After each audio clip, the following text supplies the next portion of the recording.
What part, identify the author's claim in this piece. Do you agree with that he's claiming the world is going nuts? Do you agree with him?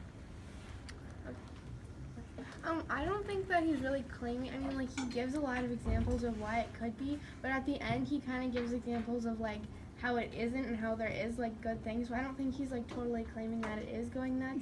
I think he's saying that there's a lot of, like, things that are good and there's a lot of things that are bad.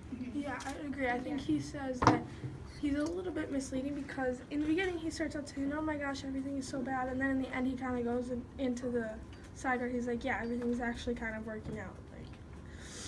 I think he's more of asking like a question and then kind of giving like two different sides of like what the answer could be. Yeah, I think he's focusing on where the world was, and then now with there's a whole bunch of new terrorism in all different countries.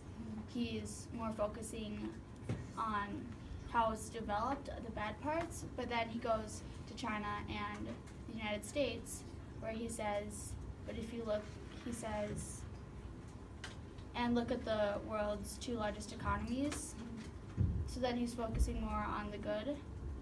Yeah. And when he talks about Africa, he's like, some really bad things are coming out of there, like Ebola and stuff, but then there's also good things, like a growing economy and all this other stuff. Yeah, it says, in Direct with Message, he says, but there is also good news, growing economies and a surging middle class. Yeah. This passage was made in 2014, so like if the author had written it today, do you think that he would have added like other things or things he would have changed? For sure, I think especially with Paris. Yeah, talk about that. Yeah, and definitely talk about like the threats and like a year has passed now, so we are even more technologically even in just that year. And also some of the stuff he talks about isn't current anymore. Yeah. So that would change. And there would probably be more.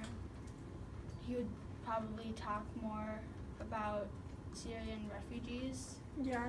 Right. What do you think is next for like the world, and do you think it is going to get better, or I think is the world going nuts? I think as it gets better, there also will be downsides to it. So I don't think it's ever gonna be like all good, but there's always gonna be like something bad that happens. Yeah, I mean, like kind of with everything, there's ups and downs. So right now maybe a little bit of a dip, but then soon we'll probably go back up, and then we'll go back down. That's just kind of how everything works. Yeah, like with like new technology, there's always like people who can like hack things or whatever. So it's like the same thing with like all of this stuff. Do you personally think of the world as like having the glass half full or glass half empty? Well, I try to think of everything having the glass half full. So, I mean, I look at it as this is just a down, but then we can look forward to the up. I think full. Yeah, I agree. After reading this, did you become more or less grateful for where we live?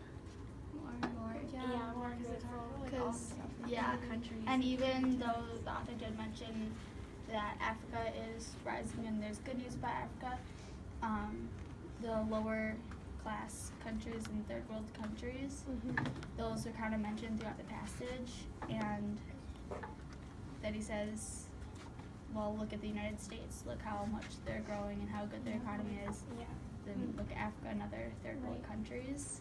So I was definitely more grateful. Yeah, definitely. Yeah. Before reading, did you even really think about the world and how everything was going? Kind of, but I never really thought about it this much. Yeah, I never really connected all the pieces together. Just Yeah, like I'll hear. it was just kind of a bad thing that happened. Different things about hear different things what's about like going terrorists or on. stuff, and I'll maybe look into it a little bit, but I've never really thought about this much, and like how lucky we are to live where we are, because I mean, this is like, I would not want to live in Syria or those places, because that would just be like scary all the time. But we're like so lucky for where we live.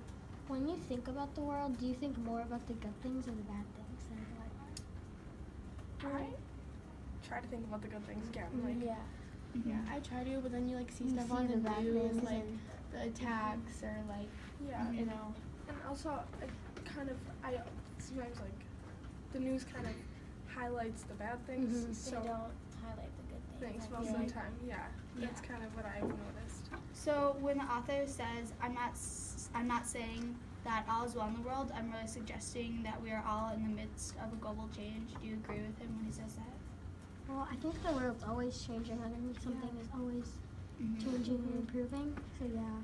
Yeah, and I think everything is always changing and improving. I mean, if you look not that far back, we didn't even have like phones, and now everyone has cell phones. So like, if you like, that's a pretty good.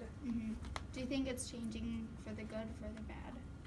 Well, I feel like, I mean, like, it's changing kind of for the good because we're, like, getting, like, more, like, modern medicine. I mean, like, we already have, but, you know, like, better technology and stuff. But at the same time, like, you know, with all those, like, good things, it also comes bad things. So it just really, like, there's a little bit of both of everything. Yeah. With all the good things, people can do bad things with the good. Right. Like new technology, you could do something bad with that. What parts of this passage stood out to you?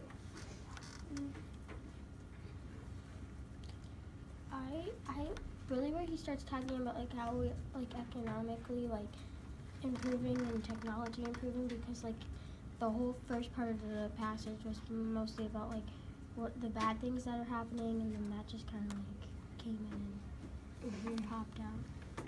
I agree with Lily. Like, what really like stood out to me was when he more started talking about like the United States and like China and the growing economies and stuff, and then how he kind of compared it to like places like, I don't know, like Africa or third world countries where they had like all these diseases and things. And also, just to add on to one of the points earlier, it says, after all, Europe went through its own religious wars, wars of nationalism, and world wars before it became the stable continent it is today. So going back to, is it changing for the good or for the bad? You know, Europe went through all these wars, and Just they're to come pretty out. a pretty Yeah. strong continent today. Yeah, and I'm like a strong believer in everything happens for a reason. So I think that it will turn around if it's supposed to, but if it's not supposed to, then it won't.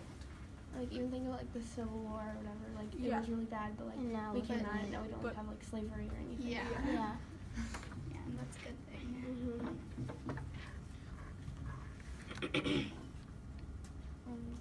After reading this passage, like before, like, did your opinion change on like the world?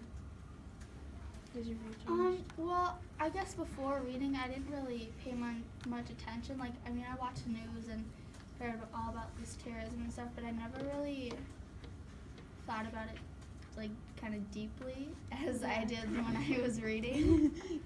So it just didn't really change my opinion, but I feel like it opened up my eyes more Yeah, Yeah. I would totally and agree. made me realize that there are still bad places in the world, and Yeah. we're so lucky for where we Yeah, are. it's like you hear about things on the news, but you never really like get to experience. Yeah, you never things. really think about it. You're just like, oh, I feel bad for them. But Yeah, and like it's kind of hard sometimes for me. I don't know if it is for you, but living in Minnesota and even the U.S., it's kind of like a big bubble of like happy. And like there's all these bad things going on in the rest of the world, but here it's like there is bad stuff here, but You know, more- I feel more You don't have safe. to worry about Yeah, Mhm. you don't have to worry about some of the things that like even I'm going to Finland, and with all the stuff that happened in Paris, you just leaving the United States just kind of makes me like nervous because it's not the same as. yeah.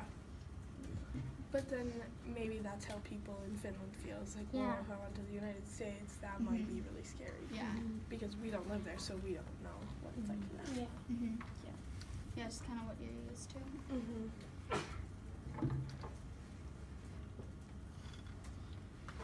Do you think there's anything that you can personally do to make a difference? Like, even though the world is big, if you look at all the people that have made a difference, Martin Luther King, like all these people, do you think, is there anything that you personally could do? I think that anyone can do like anything if they put their mind to it, but just not, in my opinion, not enough people want to make that big difference or know how Yeah, they aren't like kind of brave enough to to take a risk. stand up